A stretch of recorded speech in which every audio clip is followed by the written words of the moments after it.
नमस्कार भाई। आप सभी का हार्दिक स्वागत है आपके अपने YouTube चैनल एजुकेशनल ग्रुप के ऊपर भाई। आशा करते हैं सभी साथी स्वस्थ होंगे, मस्त होंगे और अपनी पढ़ाई जोरों शोरों से कर रहे होंगे। तो आज की इस वीडियो के अंदर हम हरियाणा सीटी के 2022 के अंदर जो ग्रुप सी की प्री की जो परीक्षा हुई थी भाई, उसके अंदर पूछे गए Haryana GK, India GK, science, computer और हिंदी के कुछ महत्वपूर्ण प्रश्न देखेंगे भाई। आपका सीटी 2025 की ऑफिशियल डेट आ चुकी है, इसलिए अपनी पढ़ाई को अब और अधिक तेज कर दीजिए भाई। जितने हो सके प्रीवियस ईयर क्वेश्चन को लगाने की कोशिश कीजिए। आपको इस चैनल के ऊपर तकरीबन हर एक प्रीवियस ईयर क्वेश्चन को हम प्रोवाइड करवाएंगे भाई, इसलिए आप हमारे चैनल को सब्सक्राइब कर सकते हैं।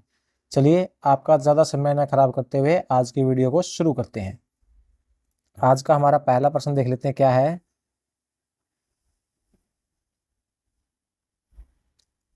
पहला प्रश्न हमारा, निम्नलिखित जल मार्गों में से किस जल मार्ग को सरकार द्वारा राष्ट्रीय जल मार्ग संख्या 2 के रूप में घोषित किया गया भाई? तो कौन से जल मार्ग को सरकार द्वारा राष्ट्रीय जल मार्ग संख्या 2 के रूप में घोषित किया है? यहाँ पर हमारा राइट आंसर हो जाएगा भाई, कौन से जल मार्ग को घोषित किया है? सदिया और दुबरी के मध्य ब्रह्मपुत्र नदी जो 800 किलोमीटर का जो मार्ग है उसको राष्ट्रीय जल मार्ग संख्या 2 के रूप में घोषित कर दिया गया भाई।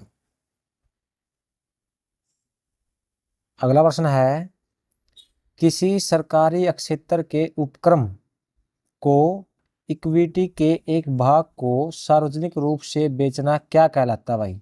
जो किसी भी सरकारी क्षेत्र के उपक्रम की इक्विटी के एक भाग को सार्वजनिक रूप से बेचना क्या कहलाता है?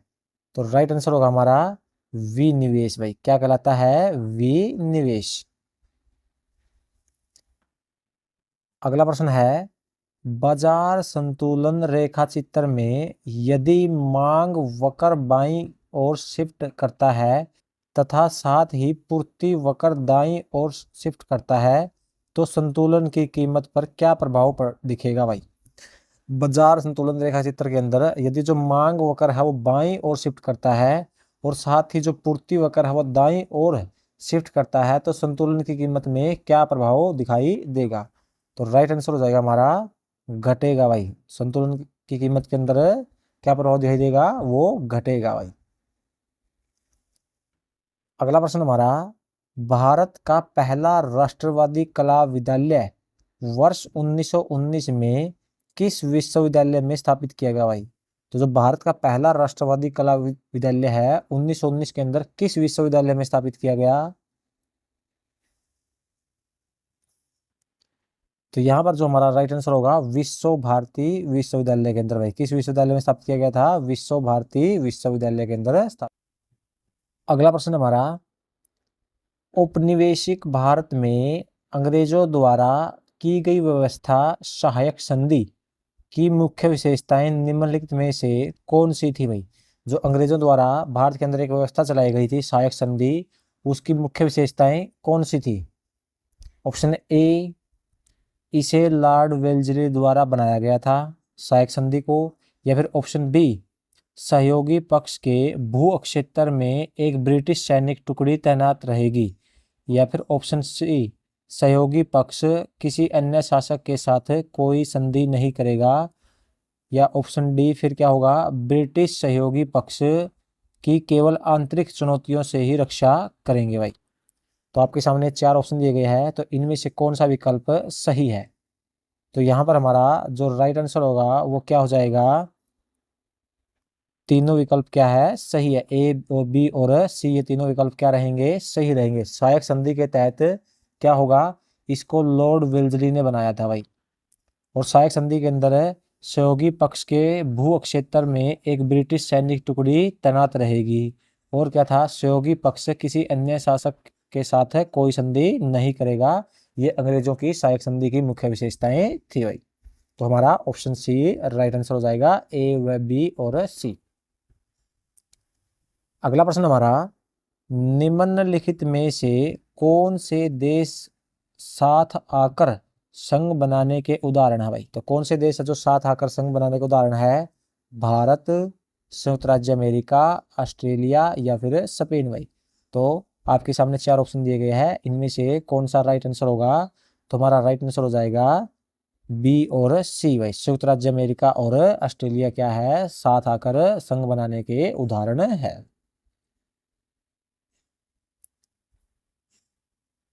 अगला प्रश्न हमारा, भारत के संविधान में संशोधन करने के संबंध में निम्नलिखित में से कौन सा कथन सही है भाई। तो भारत के संविधान के अंदर संशोधन करने के संबंध में कौन सा कथन सही है। तो यहाँ पर जो हमारा चेक करते हैं क्या क्या कथन है। संसद को भाग 3 को छोड़कर संविधान के किसी भी भाग को संशोधित करने की शक्ति है भाई। तो संसद के पास भाग 3 को छोड़कर संविधान के किसी भी भाग को संशोधित करने की शक्ति है। जो हमारा बी कथन है, संविधान संशोधन विधेयक केवल लोकसभा में ही पेश किया जा सकता है भाई। तो जो संविधान संशोधन विधेयक है उसको केवल लोकसभा में ही पेश किया जा सकता है भाई। कथन तीसरा हमारा, संविधान संशोधन विधेयक को पारित किए जाने के बाद राष्ट्रपति की अनुमति की आवश्यकता होती है भाई। तो ये आपके सामने 3 कथन है, इन तीनों में से जो हमारा संविधान स्रोत के संबंध में कौन सा कथन सही है। आपके सामने ऑप्शन दिए गए हैं, तो यहाँ पर हमारा जो राइट आंसर हो जाएगा वो क्या क्या होगा, केवल सी ऑप्शन सही है भाई। कौन सा कथन सही है हमारा, केवल ऑप्शन सी जो हमारा वो कथन है सही है। संविधान संशोधन विधेयक को पारित किए जाने के बाद राष्ट्रपति की अनुमति की आवश्यकता होती है भाई। अगला प्रश्न हमारा, ओलंपिक में भारत ने वर्ष 1900 से 2020 तक किस स्पर्धा में सर्वाधिक स्वर्ण पदक जीते भाई। तो ओलंपिक के अंदर भारत ने 1900 से लेकर 2020 तक किस स्पर्धा के अंदर सबसे अधिक स्वर्ण पदक जीते हैं। तो यहाँ पर हमारा राइट आंसर हो जाएगा हॉकी भाई। किस स्पर्धा के अंदर जीते सबसे अधिक स्वर्ण पदक, हॉकी के अंदर जीते हैं भाई। अगला प्रश्न है, 17 सितंबर 2022 को आयोजित रोगी सुरक्षा दिवस का नारा क्या था भाई। जो 17 सितंबर 2022 को रोगी सुरक्षा दिवस आयोजित किया गया था उसका नारा क्या था। तो राइट आंसर हो जाएगा हमारा दवा बिना नुकसान भाई। क्या नारा था, दवा बिना नुकसान उसका नारा था भाई। अगला प्रश्न है, निम्नलिखित में से किस प्लास्टिक का प्रयोग बिजली के स्विच बनाने के लिए किया जाता है भाई। तो किस प्लास्टिक का प्रयोग जो बिजली के स्विच बनाने के लिए किया जाता है, राइट आंसर होगा हमारा बेकेलाइट भाई। किसका प्रयोग किया जाता है, बेकेलाइट का प्रयोग बिजली के स्विच बनाने के लिए किया जाता है भाई। अगला प्रश्न हमारा, उस पौधे समूह का क्या नाम है जिसके पौधे नगन बीजी होते हैं और बहुवर्षीय सदाबहार काष्ठीय होते हैं भाई। तो उस पौधे के समूह का क्या नाम है जिसके पौधे नगन बीजी होते हैं, बहुवर्षीय सदाबहार और काष्ठीय होते हैं।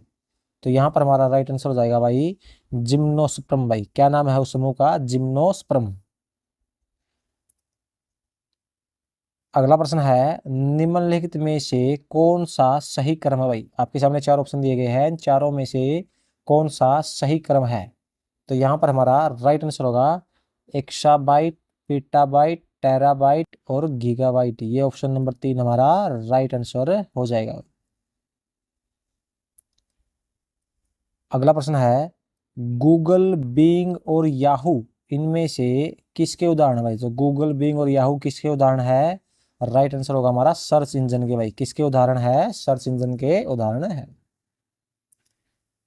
अगला प्रश्न है, निम्नलिखित में से कौन सा कथन यूनिफॉर्म रिसोर्स आइडेंटिफायर के बारे में सही है भाई। तो कौन सा कथन, आपके सामने दिए गए 4 कथन, इनमें से कौन सा कथन है जो यूनिफॉर्म रिसोर्स आइडेंटिफायर के बारे में सही है। तो यहाँ पर हमारा जो राइट आंसर होगा वो क्या हो जाएगा भाई, यह वेब पर उपलब्ध प्रत्येक संसाधन के लिए एक यूनिक एड्रेस अथवा पथ है। ये कथन हमारा राइट आंसर हो जाएगा। अगला प्रश्न है, निम्नलिखित में से कौन सुनिश्चित करता है कि डाटाबेस में डाटा सटीक तथा विश्वसनीय है भाई। तो कौन सुनिश्चित करता है डाटाबेस के अंदर जो डाटा है वो सटीक और विश्वसनीय है। तो यहाँ पर हमारा जो राइट आंसर होगा वो क्या होगा, डाटाबेस कंस्ट्रेंट भाई। कौन सुनिश्चित करता है, डाटाबेस कंस्ट्रेंट सुनिश्चित करता है जो डाटाबेस के अंदर डाटा है वो त्रुटिहीन डाटा है भाई। आगे देखते हैं हमारा अगला प्रश्न क्या रहने वाला है।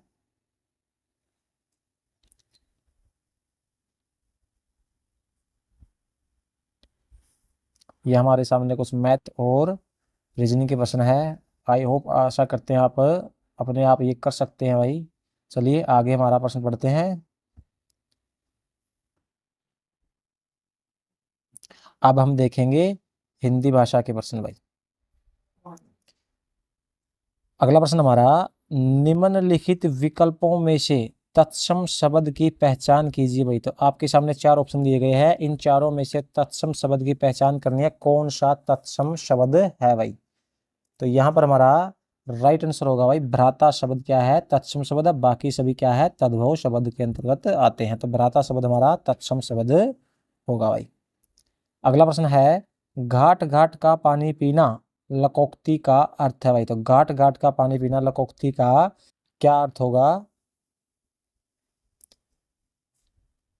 हमारा राइट आंसर होगा भाई बहुत अनुभवी होना। घाट घाट का पानी पीना लकोक्ति का अर्थ क्या होगा, बहुत अनुभवी होना।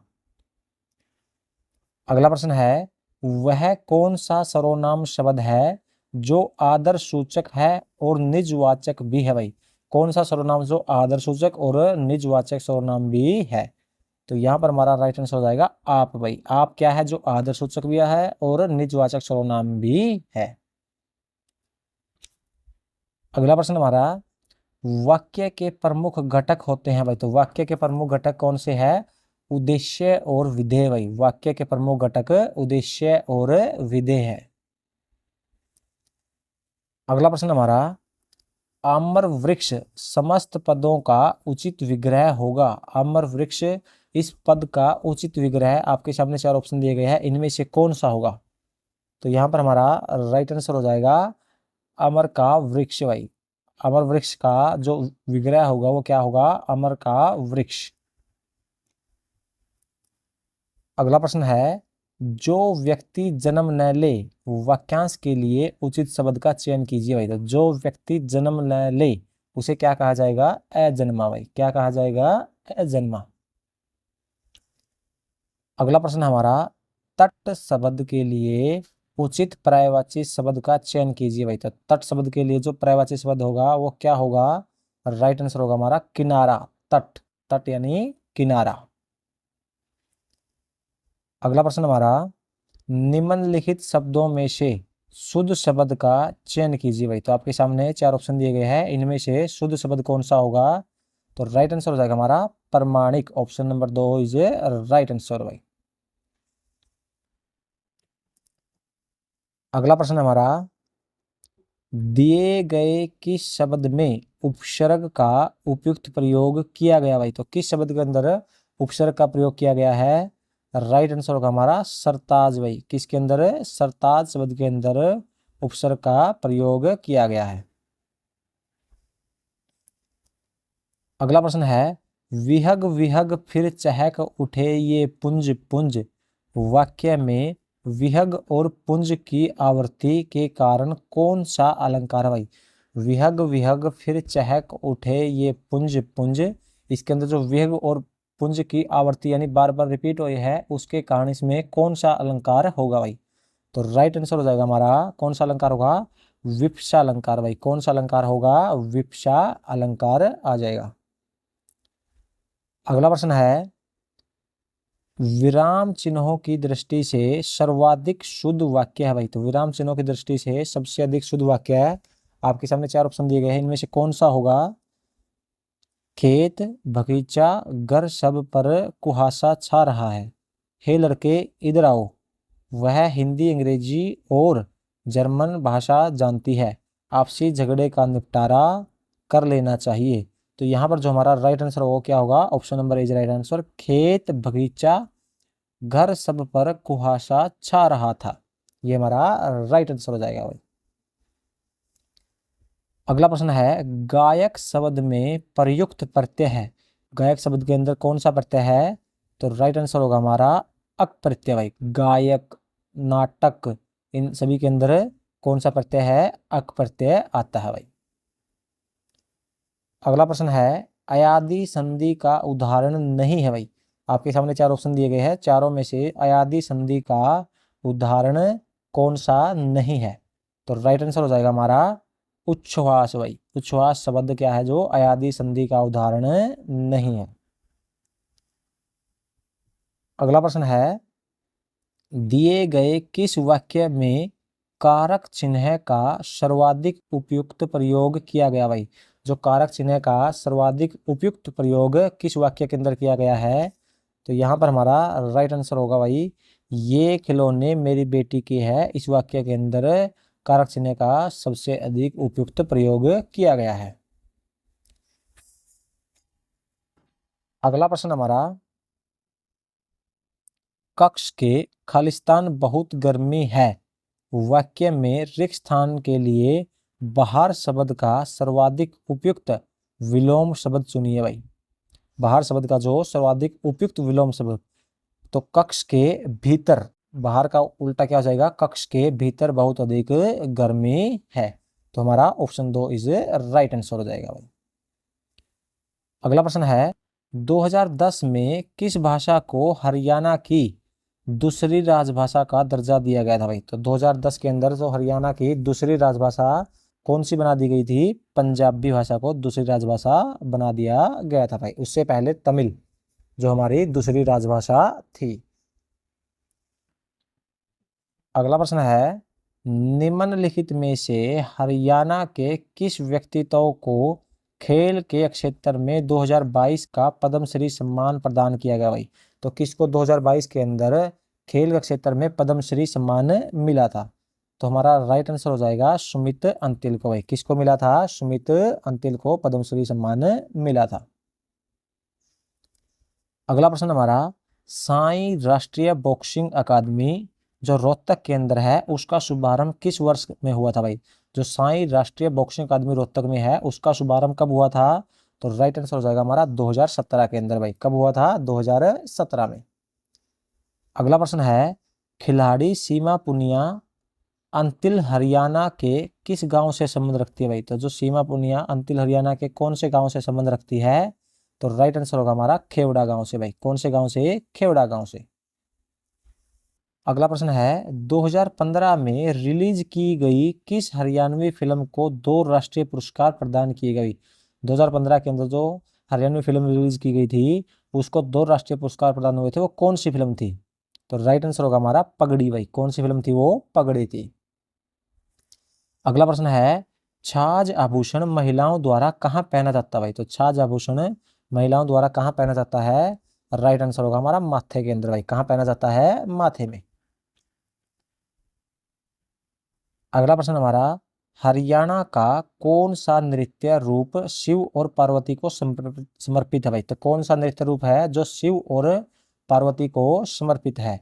तो राइट आंसर हो जाएगा हमारा गंगोर नृत्य भाई। कौन सा नृत्य? वो गंगोर नृत्य जो शिव और पार्वती को समर्पित है। अगला प्रश्न हमारा, निम्नलिखित कथनों पर विचार कीजिए। चोप हरियाणा में निर्मित शॉल का एक रूप है। शॉल के इस रूप को फुलकारी के नाम से भी जाना जाता है। तो आपके सामने 2 कथन है, इनमें से कौन सा सत्य होगा? तो यहाँ पर हमारा राइट आंसर होगा केवल ऑप्शन ए। जो चोप है हरियाणा में निर्मित शॉल का एक रूप है। ये हमारा राइट आंसर हो जाएगा। अगला प्रश्न है, 1770 ईस्वी में नजीब उद दौला की मृत्यु के बाद उनका राज सिंहासन किसे मिला था भाई? 1770 के अंदर जो नजीब उद दौला की मृत्यु हुई थी उनके बाद उनका जो राज सिंहासन था वो किसे मिला था? तो हमारा राइट आंसर हो जाएगा जबित खान को भाई। किसे मिला था? जबित खान को। अगला प्रश्न है, हरियाणा की प्रसिद्ध बड़खल झील का निर्माण कब किया गया था भाई? तो हरियाणा की जो प्रसिद्ध बड़खल झील है उसका निर्माण कब हुआ था? तो राइट आंसर होगा हमारा वर्ष 1947 में भाई। सिंचाई परियोजना के माध्यम के लिए, सिंचाई के लिए हरियाणा की जो बड़खल झील है उसका निर्माण किया गया था भाई। अगला प्रश्न है, कॉलम 1 में दिए गए हरियाणा के जिलों के प्राचीन नामों को कॉलम 2 में दिए गए उनके वर्तमान नामों में सम्मिलित कीजिए भाई। साइरिस्क, कनौड, कपिलस्थल, पांडुप्रस्थ, इनका मिलान करना है। ये किस जिले का प्राचीन नाम था? जो पांडुप्रस्थ है वो किसका था? पानीपत का था। जो कपिस्थल है वो किसका था? कैथल का था। और जो कन्नौड है वो किसका था? महेंद्रगढ़ का था। और जो साइरिस है वो किसका था? सिरसा जिले का था भाई। तो हमारे सभी का हमने मिलान कर दिया है। तो राइट आंसर क्या बन जाएगा हमारा? राइट आंसर बन जाएगा हमारा option number 2 is right answer भाई। अगला प्रश्न है, बाबा लदाना तीर्थ स्थल कहाँ स्थित है भाई? तो बाबा लदाना तीर्थ स्थल है वो कहाँ पर स्थित है? राइट आंसर हो जाएगा हमारा कैथल के अंदर भाई। कहाँ पर है? कैथल में। अगला प्रश्न है, हरियाणा पंचायती राज अधिनियम 1994 के अध्याय 10 के अनुसार निम्नलिखित में से कौन सी समिति पंचायत समिति द्वारा नियुक्त नहीं की जा सकती भाई? तो कौन सी समिति है जो पंचायत द्वारा नियुक्त नहीं की जा सकती? राइट आंसर होगा हमारा स्वास्थ्य और कल्याण समिति भाई। कौन सी समिति? स्वास्थ्य और कल्याण समिति है जो पंचायती समिति द्वारा नियुक्त नहीं की जा सकती। अगला प्रश्न है, हरियाणा में पहली स्थायी लोक अदालत की स्थापना कब की गई थी? तो हरियाणा के अंदर जो पहली स्थायी लोक अदालत है उसकी स्थापना कब हुई थी? तो राइट आंसर क्या होगा हमारा? राइट आंसर हो जाएगा 7 अगस्त 1998 के अंदर भाई। पहली स्थायी लोक अदालत हरियाणा में 7 अगस्त 1998 को स्थापित की गई थी भाई। अगला प्रश्न है, हरियाणा के किस जिले में सर्वाधिक वर्षा होती है? तो हरियाणा का कौन सा जिला है जिसके अंदर सर्वाधिक वर्षा होती है? राइट आंसर हो जाएगा हमारा अंबाला भाई। कौन सा जिला? वो अंबाला, जिसके अंदर सर्वाधिक वर्षा होती है। अगला प्रश्न हमारा, हरियाणा में ब्लू बर्ड लेक कहाँ स्थित है भाई? तो ब्लू बर्ड लेक हरियाणा के अंदर कहाँ स्थित है? राइट आंसर होगा हमारा हिसार जिले के अंदर भाई। ब्लू बर्ड लेक हरियाणा के हिसार जिले में स्थित है। अगला प्रश्न है, हरियाणा की जलवायु कैसी है भाई? तो हरियाणा की जो जलवायु है वो किस प्रकार की है? राइट आंसर होगा महाद्वीपीय प्रकार की भाई। किस प्रकार की है? महाद्वीपीय प्रकार की जलवायु है। अगला प्रश्न है, महावीर चक्र विजेता को एक मुफ्त राशि जो दी जाती है, कैश राशि जो नगद पुरस्कार दिया जाता है वो कितना दिया जाता है भाई? महावीर चक्र विजेता को जो नगद पुरस्कार दिया जाता है वो 1 करोड़ रुपए दिया जाता है भाई। कितना दिया जाता है? 1 करोड़ रुपए दिया जाता है। अगला प्रश्न है, हरियाणा राज्य का राजकीय पक्षी कौन सा भाई? तो हरियाणा राज्य का जो राजकीय पक्षी है वो कौन सा है? राइट आंसर होगा हमारा काला तीतर भाई। कौन सा? वो काला तीतर। अगला प्रश्न है, किस शहर को हरियाणा का दिल कहा जाता है भाई? तो कौन से शहर को हरियाणा का दिल कहा जाता है? राइट आंसर हो जाएगा हमारा जींद को भाई। कौन से शहर को कहा जाता है? जींद को हरियाणा का दिल भी कहा जाता है। अगला प्रश्न हमारा, हरियाणा राज्य बजट के वित्तीय वर्ष 2022-23 में कुल बजट का कितना प्रतिशत शिक्षा के क्षेत्र में व्यय हेतु निर्धारित किया गया था? जो 2022-23 का बजट था उसमें कुल कितना प्रतिशत शिक्षा को शिक्षा के क्षेत्र में खर्च करने का निर्धारित किया गया था? तो राइट आंसर हो जाएगा 14.2% भाई। कितना प्रतिशत? 14.2%।